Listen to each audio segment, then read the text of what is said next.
ఇంటింటికి వెళ్లి పెన్షన్ అందించేలా తమ ప్రభుత్వం వాలంటీర్ వ్యవస్థను తీసుకొచ్చిందని దీన్ని చూసి ఓర్వలేకే చంద్రబాబు తన మనుషులతో అడ్డుకున్నారని ఘాటుగా విమర్శించారు ఏపీ సీఎం జగన్. దీంతో గత 2 రోజుల్లో పెన్షన్ కోసం వెళ్లిన 31 మంది చనిపోయారని ఆవేదన వ్యక్తం చేశారు. 31 మందిని చంపిన చంద్రబాబును హంతకుడు అందామా అని ప్రజల్ని ప్రశ్నించారు. ఏకంగా 31 మంది అవ్వాతాతలు పెన్షన్లు అందుకునే పరిస్థితిలో అందుకోలేక నడచలేక అవస్థ పడలేక ఏకంగా 31 మంది ప్రాణాలు విడిచిన పరిస్థితులు కేవలం ఈ 2 రోజుల్లో 31 మందిని చంపిన ఈ చంద్రబాబు నాయుడు గారిని హంతకుడు అందామా, లేకపోతే అంతకన్నా దారుణమైన పదం ఏదైనా ఉంది అంటే అదందామా అని చెప్పి ఆలోచన చేయమని కోరుతా ఉన్నా. అందరికీ కూడా చెప్తా ఉన్నా, కొంచెం ఓపిక పట్టండి, కొంచెం ఓపిక పట్టండి. జూన్ 4వ తారీఖున మళ్ళీ మీ బిడ్డ ప్రభుత్వం వస్తుంది, మళ్ళీ మీ బిడ్డ ప్రభుత్వం వస్తుంది. నా మొట్టమొదటి సంతకం మళ్ళీ వాలంటీర్ల వ్యవస్థ తీసుకొచ్చి ప్రతి ఇంటికి కూడా మళ్ళీ సేవలు అందించే కార్యక్రమం నా మొట్టమొదటి సంతకం చేస్తాను అని చెప్పి సందర్భంగా తెలియజేస్తా ఉన్నా.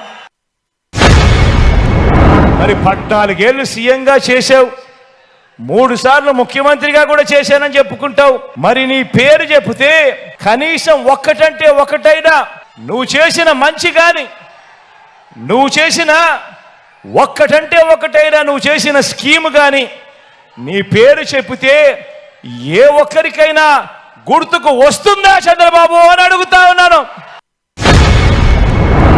చంద్రబాబు పేరు చెప్తే ఆ పేదలకు గుర్తుకు వచ్చేది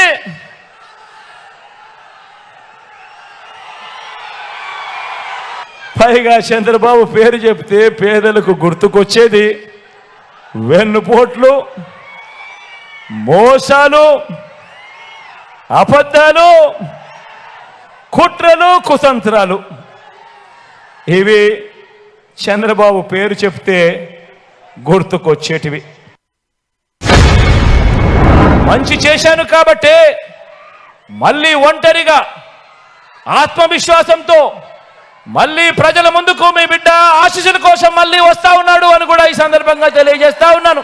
కాబట్టే మీ జగన్ ఇలా ఈ రోజున స్వచ్ఛమైన మనసుతో మంచి చేశాను అన్న ఆత్మవిశ్వాసంతో మీ ముందుకు మరోసారి వచ్చి ఆశీస్సులు కోరే కార్యక్రమం చేస్తా ఉన్నాడు. నెక్స్ట్ జరగబోయే 5 సంవత్సరాలు మన బ్రతుకులు ఎలా ఉండాలి అని మనం కోరుకుంటా ఉన్నాము అని మన తలరాతలు మనం రాసుకోబోతా ఉన్నాము అన్నది ప్రతి ఒక్కరూ గుర్తుపెట్టుకోండి. 175కు 175 అసెంబ్లీ స్థానాలు, 25కు 25 ఎంపీ స్థానాలు, మొత్తంగా 200కు 200 స్థానాలు పూర్తిగా డబుల్ సెంచరీ కొట్టడానికి సిద్ధమేనా అడుగుతా ఉన్నాను.